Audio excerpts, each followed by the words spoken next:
Hello YouTube friends and families! Today ay Friday dito sa California. At tingnan nyo naman guys ang aming napaka-cute na pet pig na si Norman ng aming adopted pig. Ayan, ganyan siya ka-cute guys. Nakatuwan ko lang i-include yung video na to kasi for a change naman at para additional na rin sa ating weekend vacation. Ganyan siya ka-behave guys. Pero nung unang dating niya dito sa amin, medyo 6 months din siyang nag-adjust sa kanyang bagong environment. Kaya ngayon ay isa na siyang napakabait, napakakalmadong baboy. At ito naman yung aming mga fruit trees, aming backyard.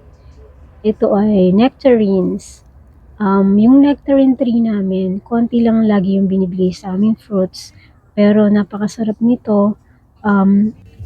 Hindi siya katamisan, tapos very juicy siya. Ayan, samahan nyo naman ako guys mag-bake ng cinnamon rolls with walnuts. Ayan, favorite siya ng aking husband at medyo nasa mood tayo mag-bake ngayon dahil wala na akong pang-partner sa aking coffee. Kaya it's the perfect time para mag-bake. Ayan. So, pinarice na nga ang aking cinnamon rolls. Ayan, at ready na yan for baking. Meanwhile, habang isasalang ko yan sa oven, ay magdi-dinner muna kami ng aking asawa. Meron pa kami ditong leftover palabok at sobrang sarap niya habang tumatagal lalong sumasarap. At ayan na nga, ready na yung aking binake na cinnamon rolls with walnuts. Excited na ako. Kung naamoy nyo lang to guys, napakabango niya. So, social. So, special niya dahil hindi tinipid yung mga ingredients na butter, cinnamon, nuts, at pati yung frosting.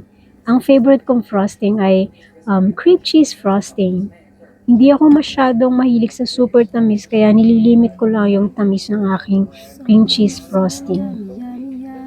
Ayan, di ba ang ganda na?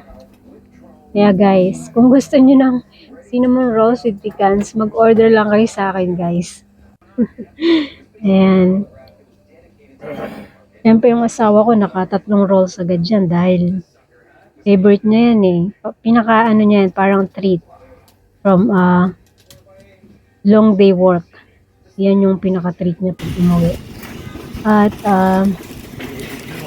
okay, so kami ay nag-click run sa Costco para bumili ng mattress at spring para sa bahay at ng ilang mga kailangan pa namin kagaya ng fabric softener, vitamins, snacks, yan, mga ganyan. Ayan, inayos na rin namin yung setup kung saan namin nilagay yung mattress at spring box. Ayan, ini-inflate na nung asawa ko yung mattress. Yung mattress na to ay nasa almost $200. Ayan guys, so, super ganda ng quality niya. Ang brand niya ay Nova. At ito nga pala ay full size. So kung kayo naghahanap ng magandang mattress na hindi kamahalan at maganda yung quality, ay mag-run na kayo sa Costco at hanapin itong Nova mattress.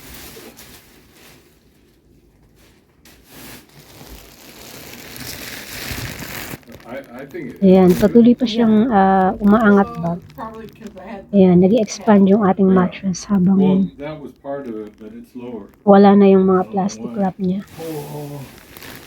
So, ganda niya. Ayan, at tinry na nga ng hubby ko at siya ay nasiyahan. After naming mapunta ng Costco at mag-set up ng new mattress at box spring sa house, ay may energy pa kami kaya pumunta na rin kami sa boat kahit medyo late na, mga around 7 o'clock na to ng gabi. Pero sabi namin why not para may launch na din yung Boston Whaler this weekend para next weekend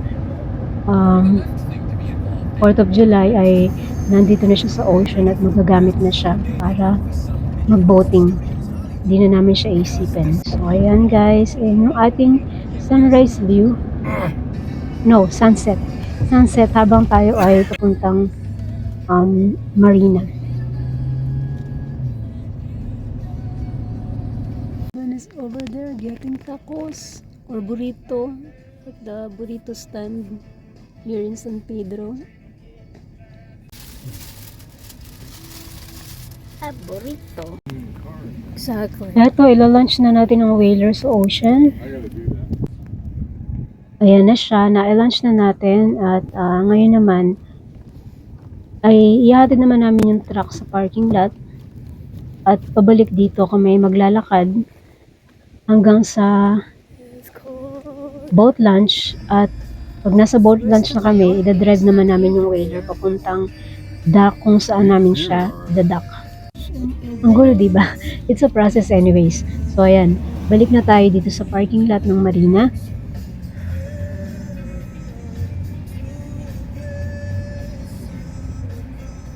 Yeah, it's better. Kaya eto, magwa-walking naman tayo. Papunta ulit. Balik dun sa boat launch.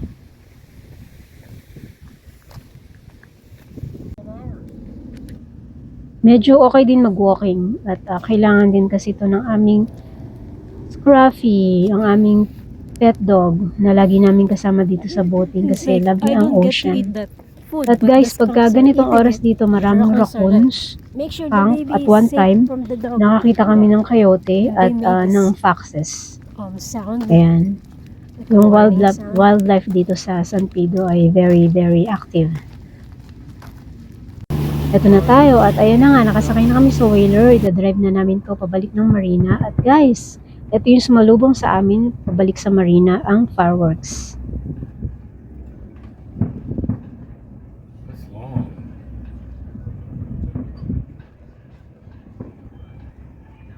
Pagka ganito magpo-4th of July yung mga dogs, mga pet natin, hindi nila gusto yung fireworks.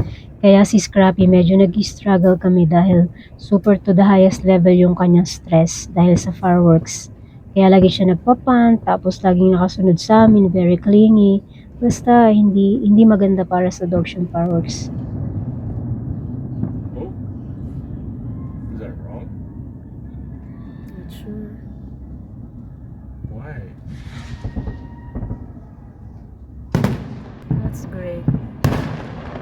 Really? Did you bring the Brennan group? After nating panooring fireworks ay mag-dinner naman tayo. Ito yung binili namin sa burrito or taco stand na tripas taco at burrito na asada. Yung laman, yung meat with rice. With rice only, no beans kasi ayoko ng beans. I'm not a really fan of beans kaya I prefer rice. Thanks guys for watching. See you later.